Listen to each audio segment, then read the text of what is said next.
ase obehwe na wasiesie no ma bi baby what the direction of can face economy here many will be any problem a league match many will bo a wo hye me a wa hye me hye wa ma hye wo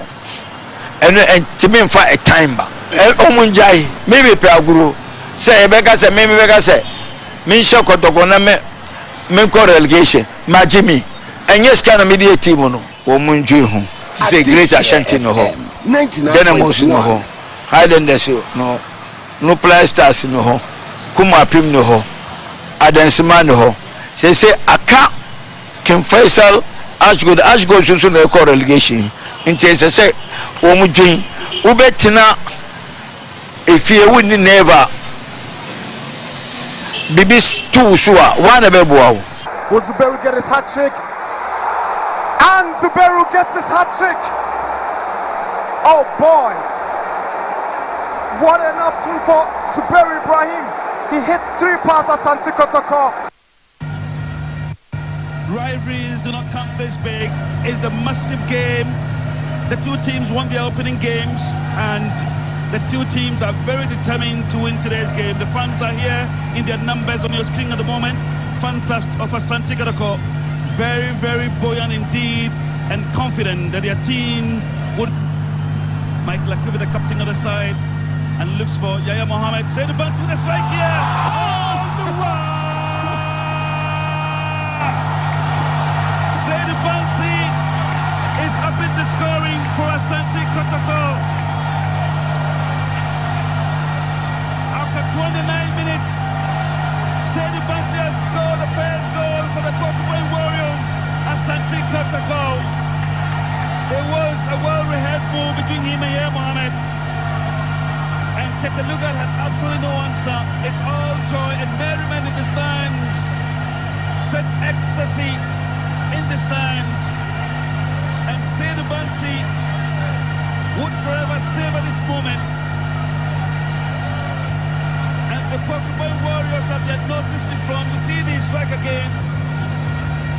Incredible. Which is very difficult to blame the goalkeeper. ADEHYE FM 99.1.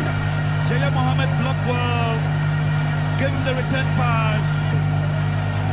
He will savor this moment. His first derby goal, Seydou Bansi. He's come under immense criticism since signing for Kumasi Asante Kotoko. And what a way to put Kotoko ahead. And anytime teams between Hearts and Kotoko have taken the lead before halftime, the team goes on winning the match. It only happened once, 1963, 1964, when Kotoko took the lead, but Hearts of Oak came back to win 3-2. So let's see. Yang who tries to join the attack. The referee signals the end of proceedings. Asante Kotoko have triumphed on the day. Seydou Bansi's goal gives Kotoko the 3 maximum points. And it's all merriment and jollity from the Kotoko players. Isaac Amwako thanks the Almighty God. David Duncan is completely distraught and selling. Very much disappointed. And you can see sellingness on the face of Gilbert Fiamanyo. And that is the story. It sums up the mood among the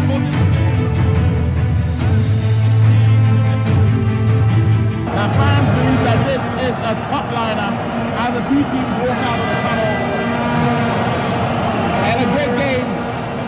is what many of these fans are hoping for. Kotoko still fighting hard, but Hearts of Oak doing extremely well keeping possession. And this is Otu. He's got the skill to match. Good ball! And that's a goal! A form has converted!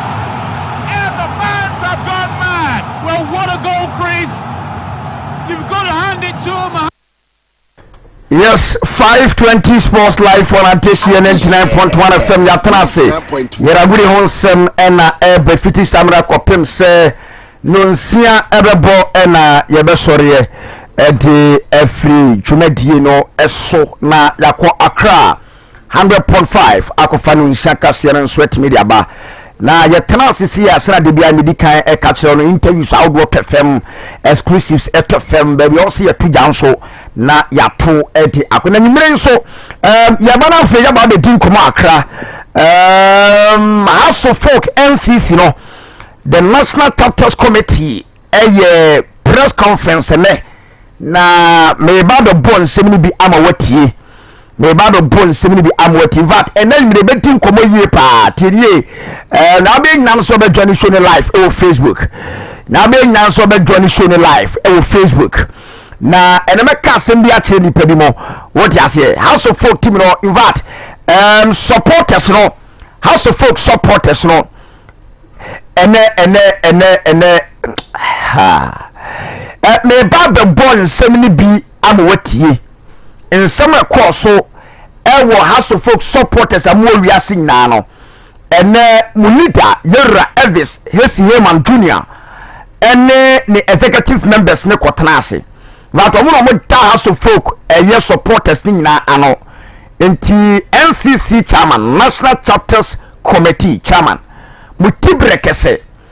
ene ne executive members ne tonsa fence ntwerefo nsɛm kakra command ntwerefo so omonye na omo kankyere mo na sansɛm no no ene mapobi ama wonso nya biati yewi a yenya yebebu nkontam nya tebia firim na yahuru sɛ na ade ne sifatie na mia nkasa mitie ene nsɛm bi ekɔ so ho no mo no ye mu nyina no sɛ House of Folk asɛm no masa 9.1 we osi jamane ko o diase ye nyama ko because supporters na nkasa na o mu su no ankasa no supporters ni bi so gyan nkyɛn o mo so nte sɛ obi su oh yes supporters ni bi ankasa na ebi so nte sɛ bi su supporters na ebi su no ebi su gyan nkyɛn masade situation no it number voice no wanya bi atie Yera Elvis Hesi Heman Jr di nsɛm kakra tuda especially for coach won sensɛm no America kaba tu dwa numere sisi America kaba tu dwa numere sisi na wonso wa unsane ho ensem no etie pa enti mebo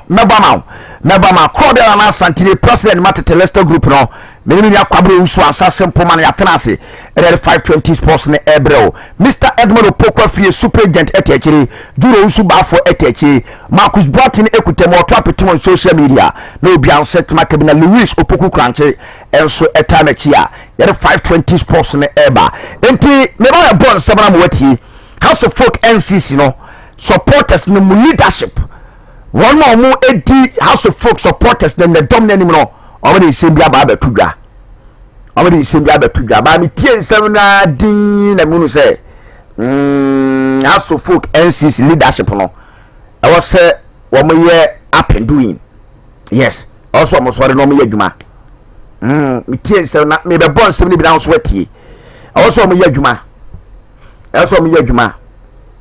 na wonu tienti a board no da mo te se kokko edagya so no na wonu tienti a that after a press conference no SCC no kwen send am di tu dwa no na am se me babo bia ma wonso anya biati no what you say e babo bia ma wonso anya biati na wonu tienti a supporters no FM 99.1 ale Kennedy bema ho na wo se okona akodi brunya no Kennedy digital ho kodi brunya no wo ho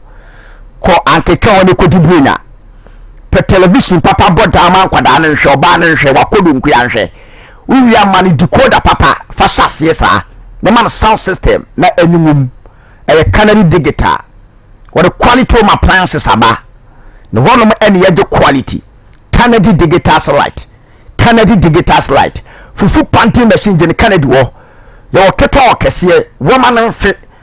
twatum sesi a natidi fufu panting machine abro ye de wo anke Kennedy abedwa so Kennedy digital na de abedwa so air conditioner no new in fact material machine ye pa air conditioner bo bruta if you Kennedy ho all brands won sabe kabi na the fridge no mu na didi mu Kennedy fridge no mu na didi mu fa nyare ni bi hihiem fa fruit ni bi hihiem man chile na fe normal na so ntoa na fagum na epai Kennedy no Kennedy be ma me yadi benya na feel good ye pa Kennedy digital satellite kitchen or wash microwaves burners rice cooker Kennedy digital satellite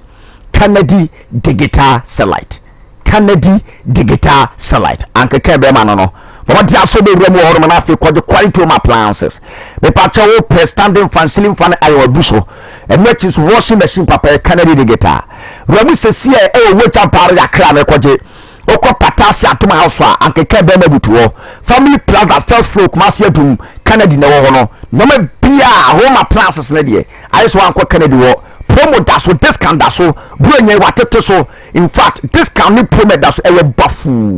bafu fe Kennedy ewe 0244 385128 0244 385128 0244 385128 na Kennedy digital Emma television papa decoder papa sound system machine and what fridge ahodo ni nyina bi fufu panty machine home theater and afin so British microwaves in the kitchen ho Kennedy energy ma me say me ba na yaba be di dwumaso bi House of Folk NCC no House of Folk NCC no and a press conference need to joma cancel bi wase ma cancel bi wase me say me tie nsem ni metumi ofo wan hwa betima kasa ma okon wi no ayi dwetai homa what you say aha because yana supporters ni bi fewa esu omusu any how I da won mo so no but there are some the same supporters ya omonsu gina baby omo enjoy me your voice na ma osisi na anya bi atie enti fan transfer outreach on eso kona ne Prophet Francisco Fisa Pokobom pai na me ni panyamna kwa na mitifo Friday biara mpan to job Brema community center ho Brema market ni di hwere mu ya wala ne kwasiara bia counseling e Kumasi na wa travel room e wa Accra New Boy Town brother ene ya wada so also counseling akoto fam eno Prophet Francisco Fisapon aware sikasem ye die nkoso bambo wore Prophet Francisco Fisapon eni ehia na bibia enye kama yi papa beboa wo ne Nyankopon akasa ho friend 0543 287 464 0543 287 464 0543 287 464 na Prophet Francisco Fisapon the strong man enyo so post nya durufa kofie ho yes e kofie a emobi ate no fi yare nsem yare pese du nya pese twon fom me sero isi o ma bi nko na bronya moni bronya nton kwanta mpa emobi a nya bi moni bronya maame no man birim papa no man birim kwara man birim wanso no bi post nya duru imbus me sa ho odin e so wonom ko chemical shop no finish shop na post nya duru imbus de ko na mo ne mo ho 0246 208496 0246 208496 at this year kiss party if you nekopim 27th December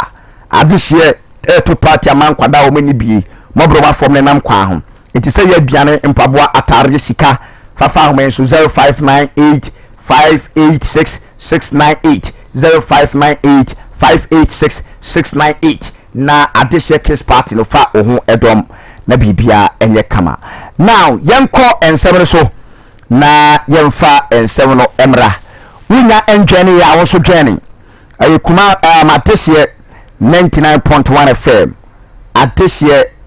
99.1 FM dwene ni sisie na yemfa ensem no emaw na wonso enya bi eti na bibia enye kama pa enti yere also folk omo meet no mkwere no nsem eba nyanyame ya aduma wirim say belt power no week number 14 e say ediana ebe shase on Friday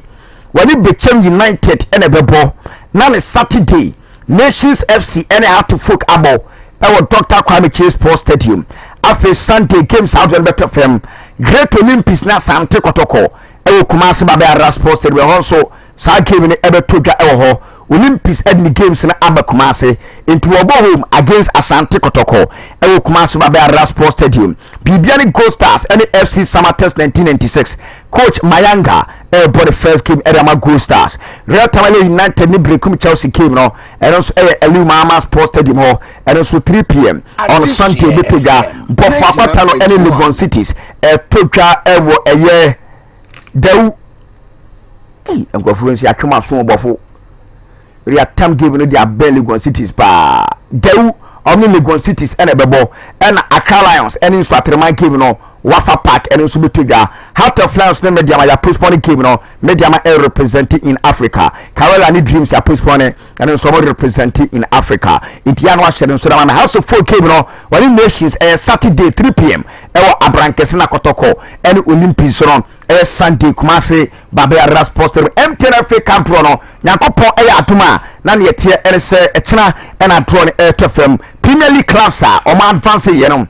Bibiani Go Stars, Bechen United, RTU, Great Olympics, Asante Kotoko, Karela United, Inswaterman, Bofuakwatano, Brekum Chelsea, Legon Cities, and a Heart of Lions. A Premier clubs are advance ye. Eremu enso ewe MTNF Cup round of 32 draw nyame atuma echina eba kotu jama remfi se Dreams enemy diama ewa outstanding games eso omobosa play off no na bibia nso etimi eye kama yi pa enti anu ahye nso na Olympics for say game omene Kotoko ebo no eye 20 cities 40 cities 50 cities and 70 cities 20 40 50 70 nyame ya atuma over the weekend na ise nyina ebe wurem e Kumasi Babea Rasports na sa game no yakwa akohwe na bibia nso etimi aye kama ena House of Folk supporters empanimfo amoda supporters na no ekwaye press briefing amoto nsa fransenka for se momra na yen kasa kakra na ensam no mokokan no mi bobi ama yera Elvis Esieman ene executives ne ekohia na ade baako a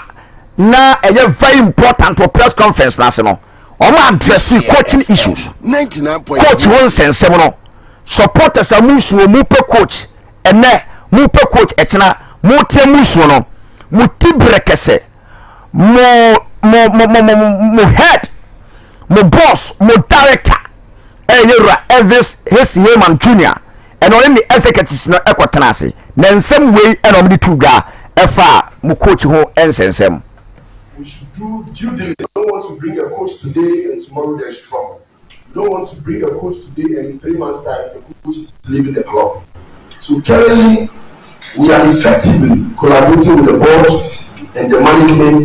to ensure that it is not only about the first team coach, but the technical team is built up. Yeah. So for the supporters who are demanding for the first team coach, we the NCC are not even looking at it as just the head coach. We are looking at it from this perspective that the entire technical team should be built up.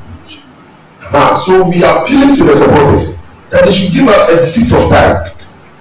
We are just appealing to them very humbly that we understand how the supporters feel. We understand that it is not easy to be a Heart of Folk supporter at this moment when we are lying on 17th on the league block and it is not going well. We've lost our last 3 matches, so we've not won in our last 4 matches. We really feel for the supporters, and that is why we are working hard to put smiles back on the supporters. But at this moment, we will call on the supporters to remain calm, give us a bit of time. In fact, this week, as we speak, between now till Friday, there is going to be another meeting. There is going to be another stakeholders meeting to discuss the way forward, and we are assuring them that whatever they are telling us in terms of coaching, some of them are suggesting coach A, some of them are suggesting coach B. If I have the power, I will have shown you a letter from the NCC that we've named all the coaches that we the supporters are demanding. We didn't leave any coach out. So for those demanding coach A, coach B, coach C, it is not the duty of the NCC to appoint coaches for the club. That is the honest truth. But we have a role to play, especially at this time. And looking at the situation confronting the club. And that is why we are listening to you, the supporters, and we are carrying your message through to the board. So please be rest assured that the names that you've been mentioning, we're putting it on paper, in fact, long before the Kotoko match. But our concentration was on the match, and most of us left Kumasi as early as Thursday morning, so we can make time for the match. Now that we are back to Accra, like I said earlier, there is a meeting. So I am challenging the supporters, I am assuring them that we will not left them behind. We are really going to talk to our board, we are going to explain. This is not the time for us to argue. This is not the time for us to fight. When we came in here, I saw 2 supporters fighting. No, this is not the time for us to fight. This is the time for us to work, to come together as supporters. this is the time for us to have a common goal as supporters. So if our goal is that we need a competent coach, let us not be divided. We should be together. And we assure you that we are going to make sure that we appeal to the board and give them reasons why coach A or coach B or coach C or why the technical team should be strengthening. We are not just going to say appoint coaching, no. We are going to give reasons and justify them. And I believe that the world is made up of mature people who will understand where we are coming from, because the pressure is so much unbearable on the NCC at this moment. So that is one of the reasons why we also invited you. We want you to take the message to our supporters that we are not sleeping. The NCC cannot always use one tactics. And for many people who are saying we should do demonstration, we are appealing to them that the NCC cannot always resort to one tactics in getting our demands met. So we are appealing to them. At this moment, the board has been interacting, has been communicating with us. So kindly allow us that, so we use that to mutually get you what you want. That is the few things I can say about coaching. Then lastly, before I leave the floor,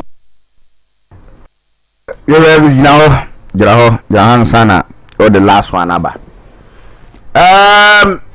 Elvis Hesieman Jr. LCC chairman na ene press briefing no ase and I know same way say tudwa se obesere House of Folk supporters in abusia nyina bia nkana komanto ne yem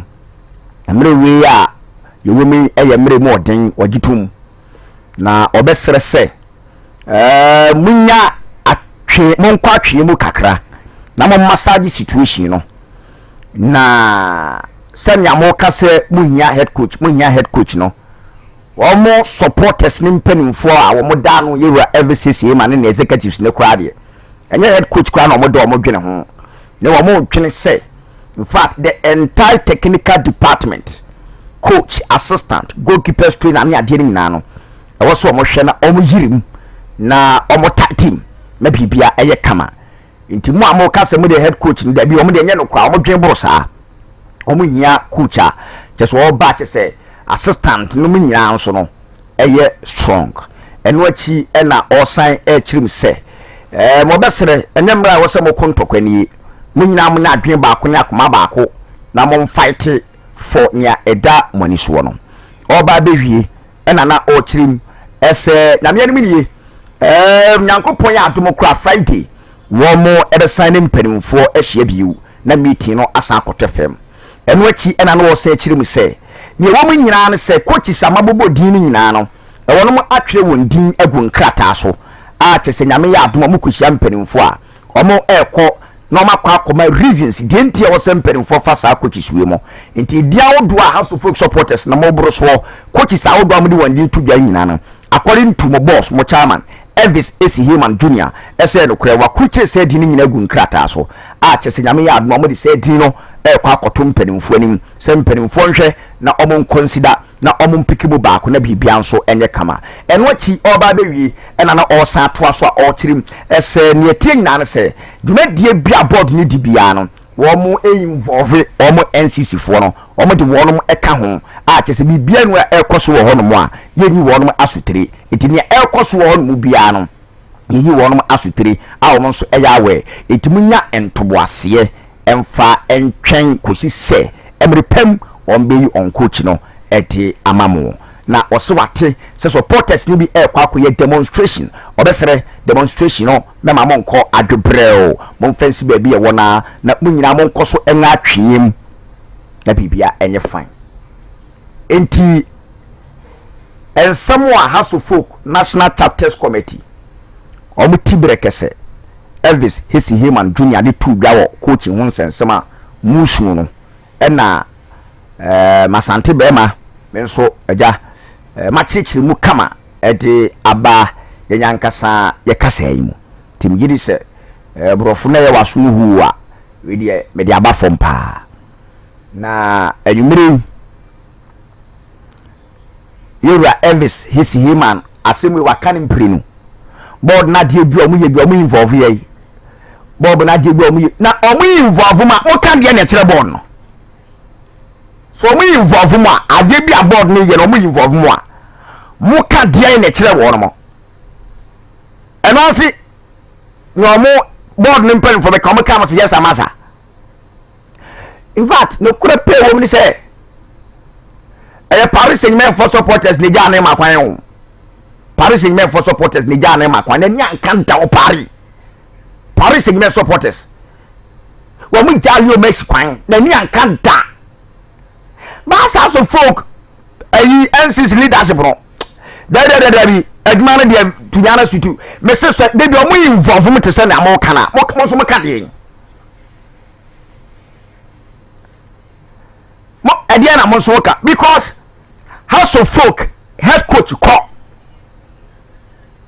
na nu san kana kwa mo ko transmo kasmo srem penimfo week we nko na wie ye de week we se nko na wie ye de mo srem penimfo se mo supporters na bre week we ko na wie ye no wo mo ntoto saa no ma no na coach din emetodwa by the NCC na mo kasama supporters ni tema o maso mo se mo nko na mo ne penimfo kasama no wo mo sugu so ma sai situation no 83 weeks ni nya yewra evidence ma wo kan 3 weeks ni mo mantimi avane 3 weeks ni na according to mo amode mo say mo supporters ne kware nka head coach nkwa no mo pe no ba mo de mo dwebro sa say the technical department mo pese no 3 weeks ni etimuntimi mfa mi say adman mo be say nya another Friday for meeting mo nya another Friday for meeting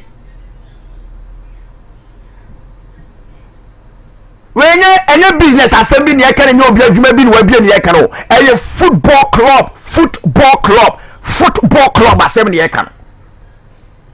there was a company be no meetings upon meetings where a football club supporters is so we have substantive coach simple as well but can I say supporters no more and sooner or sooner else no come to me because and enti make say is say mu bi no house of folk nsem no utibe ya yakwa utibe pa kwa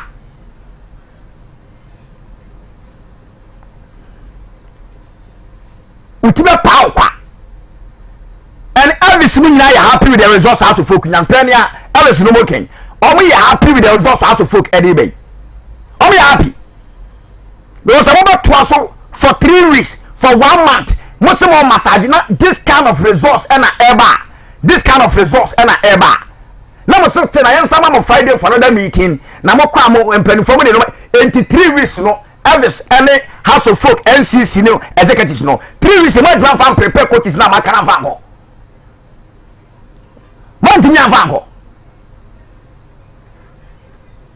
was an press conference tell me who fly no ma dwi nyina na say NCC ndaba bonten abe ka champion for yes remo baby aduru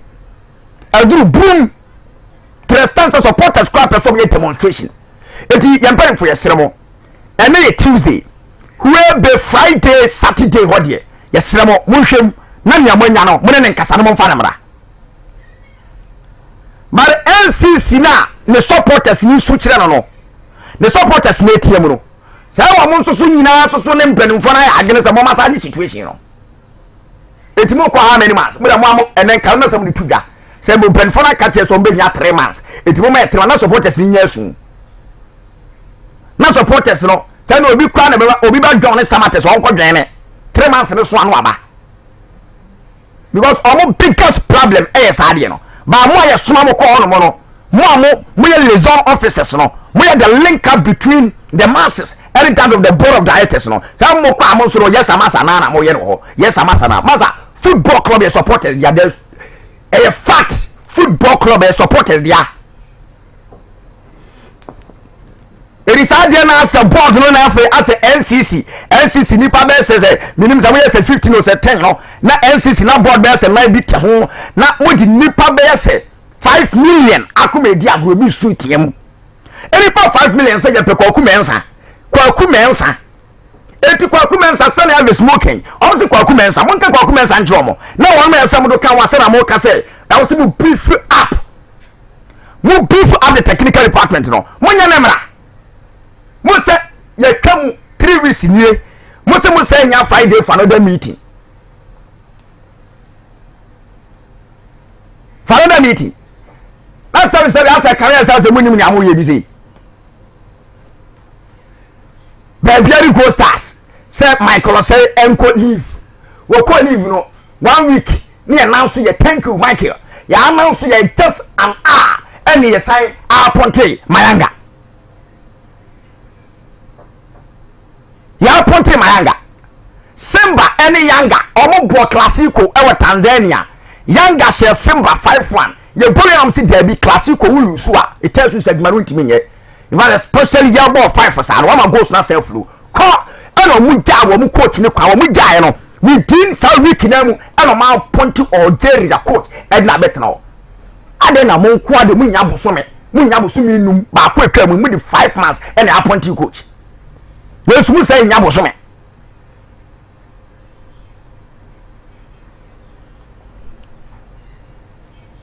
to be honest with you the supporters leadership omomuamo oh it's a fact omomuamo because ada minimum say there are some football clubs in Okwa some supporters in po hadwen nti ya no mpese board no so de bekoso I don't know the supporters in the crowd so by house of folk situation in the Yama supporters in rep our board no so I was say what count someone near one grounds one what catch me for WWE ma me crofoni nya happy or me happy me no what in come o me say mo fa crop ya santimesi mra it depend for when you quick na mo pedi pebi nka crop ya santimesi ho na 2 weeks ya appoint ni pa no mra and supporters na come aswade. And look, you are the boy. Hey, we are wrong. Hey, Masa, and no more people we are say. There were no more people we are say, Nipa Kotare. Now one Casatare, no Tonakas, Atale with him, young man. We could ask a new Sarah Nemefe. Masa, the piano Satare now will be better wonder. It's a fact. Now one Casako to Kotata, heavy. What is that? A mad ye pa, but I don't know one Casa money fair. It one Casa. That day, who feel so confidence e watare mu. Eri bi na akwa so folk ne omo coaches won sensem no. Supporters ni say tare we ni pe, we ni shy hu sampa, confidence na basoro. Who say there bi?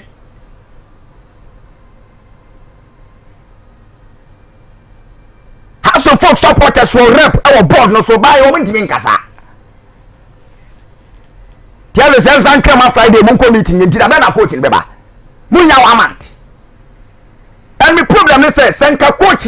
wa him to one results are urban results are also folk supporters who any jima no problem kebaba 1 year but so ko league ni mu nko a e possible 12 points 4 8 ko we acting interim so it tells you say mu ko bi dia ba be hye sa ho na da honum.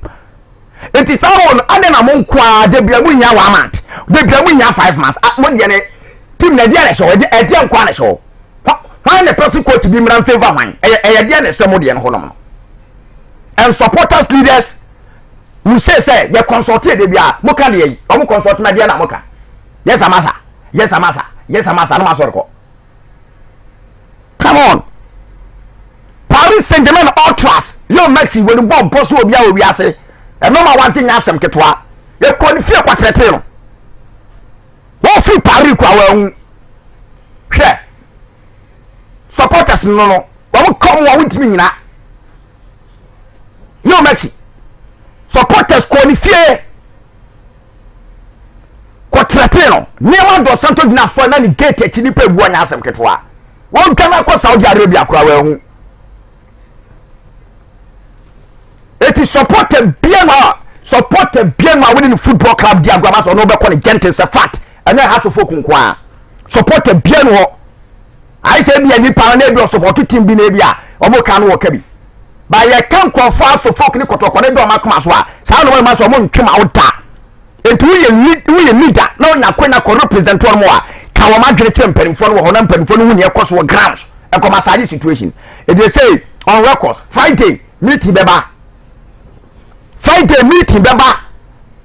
80 Friday meeting be they say you confirm say house of folk team no this week coach be adi into firm confirmed plenya chama akọ ibo say here meeting Friday obolo ma nchia obolo ba di ma nchia o say nya da meeting na meeting do so kwa na mo bese mo ye coach no ya kwehia okay mo miamfa coach coach ya mensa na so oba okay ye kwale supporters ne kwa mo say ya mensa mo mu na o manage no ho okay so some supporters ne kadia okay so mo na ye tia sika ba mo stadium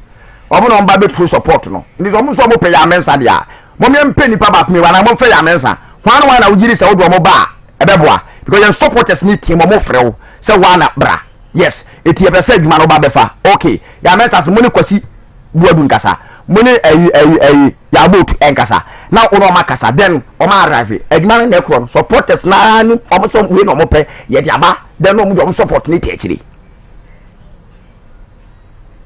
ba mo massage situation na mo massage ba ko 5 months ni papa be na mo de bai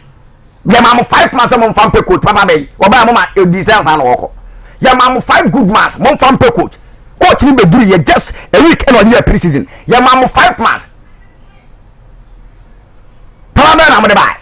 ya ma mo wan ya dada na adwensesa ya ma mo wan ya dada na because ya ma mo 5 months mo mfa mpe coach mra house of folk supporters ma mo 5 months so mo ntwe mo mfa mra 5 months mo ko fa ba ko ba oba ni 3 days mo jan kwa ho the performance ne nye it's data na it's this time around mo jama mo 5 months ntimi amfa supporters no so say 2 weeks 3 weeks almost so dey 4 mo dey aba mo fa mo dey ni ba konhwe na mo testing we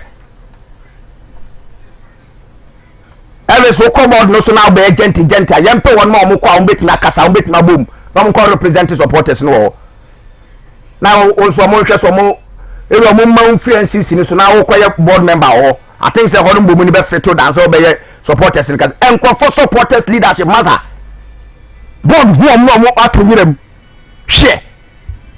enko for supporters leaders I think say come na supporters leaders na say ya no ma no emuru dwem ya na mpanimfo na konka wo mo ni ade ya lead yakoto obi 222 million ya supporters asore tie nipa no we dan ko Saudi Arabia Saudi Arabia koto obi 222 million ene de to nre ma supporters solitia we dan ko Saudi no Mexico wankra na some one supporters leaders here yes sama samia de nantiabes say ultimi nkasa ma wono wo hono say supporters ni nya coach 2 weeks 3 weeks dia o nya board member na ye mpa obi a obetuma toja no me represent wo mo yes supporters ni bi so ba mo every some things say mo enjoy sarete that's the difference mo enjoy supporters need so ba mo the enjoyment bu pa na mo mo say nya Friday fa no dem meeting na nya do be kire be san we de ahia biu ko bia na santimi vat ya trase ya kasama ayi wo mo frɛ anadwo mo na no yes pains wo mo na mu ntina ya trase na mo be kam nsam sia na ya tie ni akasa mo because o mo nya konya wi asa abi no mbeka ye go mo so mo ko ye demonstration wo so mo stop it but nya so ka champion for so mo nya mo no so mo kwa mo massage situation no mo kwa mo massage situation ye ise na me ya do me tena ewo kuma ase